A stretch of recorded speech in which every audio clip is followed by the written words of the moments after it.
En fait, c'est un projet d'équipe, c'est pas un projet personnel. Je me suis pas réveillé un matin en me rasant. Je vais être président de l'IAB, donc j'ai été impliqué à une époque assez récente dans le groupe Affaires publiques, et je connais l'IAB depuis toujours. Un certain nombre de personnes ont eu envie de construire une liste candidate à la reprise du conseil d'administration pour un certain nombre de raisons, à partir d'un certain nombre de constats, de choses qu'il fallait faire progresser, améliorer. Cette équipe donc a mené campagne. J'ai eu la chance d'être choisi en fait pour en être la tête. Et du coup, je me retrouve président de l'IAB, mais le premier point qui est important, c'est de dire nous souhaitons un IAB avec une représentativité modifiée et plus de collégialité. Alors le premier point, c'est bien celui-là. Aujourd'hui, on pense que nous sommes 21 personnes sur cette liste qui représentent une très grande diversité de l'écosystème. Donc j'invite les gens à regarder sur le site de l'IAB l'ensemble des membres de la liste. Et cette diversité de l'écosystème, elle était à notre sens manquante aujourd'hui dans le conseil d'administration de l'IAB. Une fois qu'on a dit ça, c'est pas une fin en soi. Il faut rappeler qu'il y a un contexte de la publicité digitale qui, par rapport à la création de l'IAB il y a 20 ans et par rapport à son évolution en France, a énormément changé. C'est-à-dire que le digital n'est plus quelque chose qui émerge, mais quelque chose qui est central, à la fois pour les annonceurs, pour les entreprises qui travaillent aux côtés des annonceurs, notamment en particulier les agences médias, et puis après évidemment pour le monde de la vente de la publicité digitale et les partenaires technologiques de ce monde de la vente de publicité digitale. Donc un des objectifs que nous nous fixons, c'est de renouveler ce dialogue interprofessionnel entre les annonceurs, les agences médias notamment, le monde de la vente et des technologies de la publicité digitale et un certain nombre d'autres institutions ou organismes de représentation professionnelle.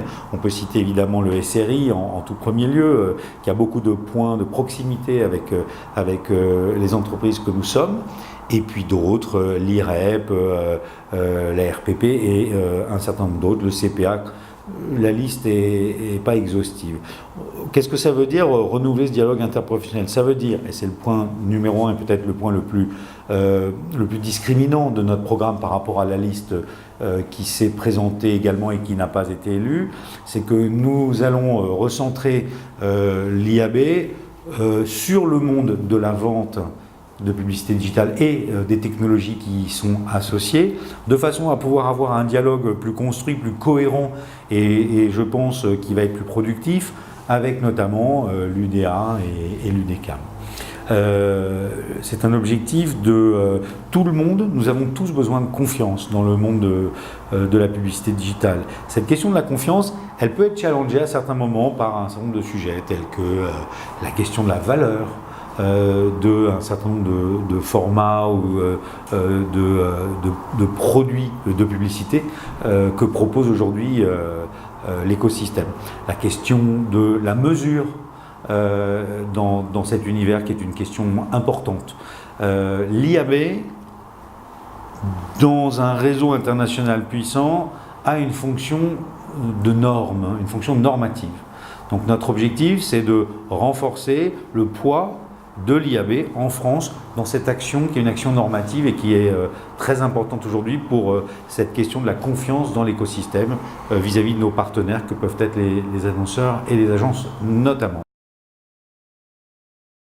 Nous avons 4 points fondamentaux qui constituent le programme de l'IAB. De la liste Advertise 2020 qui a aujourd'hui été élue au conseil d'administration de l'IAB et aux commissions de l'IAB. Ces 4 points fondamentaux, le premier, je viens de l'indiquer, c'est que l'IAB parle de façon plus claire et plus forte aussi au nom du monde de la vente et des technologies de la publicité digitale pour avoir une action plus audible, plus impactante et un dialogue plus franc et plus constructif avec les autres instances de représentation collective. Le deuxième sujet, c'est que l'IAB est un fonctionnement plus agile. Cette collégialité dont je parlais tout à l'heure, elle doit s'exprimer par le fait que les travaux de l'IAB doivent apporter plus de valeur direct pour le développement des activités business des adhérents à l'IAB. Nous pensons que l'IAB doit rendre un meilleur service à ses adhérents. Et donc le fonctionnement interne de l'IAB doit être revu. Nous allons réformer les statuts de l'IAB, nous allons réformer le système des commissions et laisser la place à des task force qui vont travailler en mode beaucoup plus agile sur les sujets clés concernant nos adhérents et concernant tout l'écosystème de la pub. Donc ça, c'est le deuxième point. Premier point, la représentativité, sell-side et technologie. Deuxième point, le fonctionnement de l'IAB, réforme des statuts et fonctionnement notamment des groupes de travail. Le troisième point, c'est comment les missions de l'IAB vont s'exercer. Donc tu me disais les 100 premiers jours. Alors en fait, il n'y aura pas les 100 premiers jours. On va faire des annonces prochainement de quelques éléments qui vont être un peu structurants à court terme.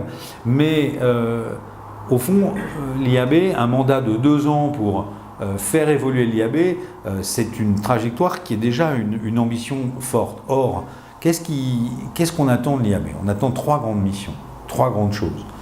Ce rôle normatif dont j'ai parlé qui va être notre priorité. Donc c'est des grands sujets dont s'empare l'IAB aujourd'hui, dont s'empare encore plus fortement l'IAB France demain, en lien avec les autres IAB, l'Europe, avec le Tech Lab aux États-Unis, etc., etc. Cette mission de normer, elle va aussi de pair avec une deuxième mission qui est une mission d'influence. Il y a des sujets de régulation qui sont majeurs. On pense bien sûr à ce qui se passe à Bruxelles, la mise en œuvre de GDPR, la fameuse directive e-privacy contre laquelle évidemment nous sommes, en tout cas son dispositif qui pourrait prévoir que les cookies soient refusés par défaut dans les navigateurs. Donc ça, c'est un point qui est absolument clé pour les adhérents de l'IAB et sur lequel on va évidemment prendre la parole. Donc cette mission d'influence est aussi le deuxième élément clé de l'action de l'IAB.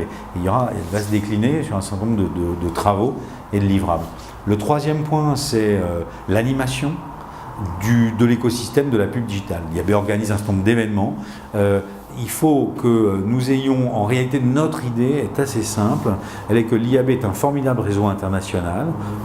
Évidemment, l'IAB aux US, l'IAB en Angleterre, mais il y a l'IAB en Europe, mais il y a également d'autres IAB en Europe qui sont très actives. Et nous voulons aller puiser dans ce réseau international très, très, très efficace, très puissant, pour nourrir tout l'écosystème français en termes d'animation, de partage au niveau technologique, d'innovation, de rencontres, de networking.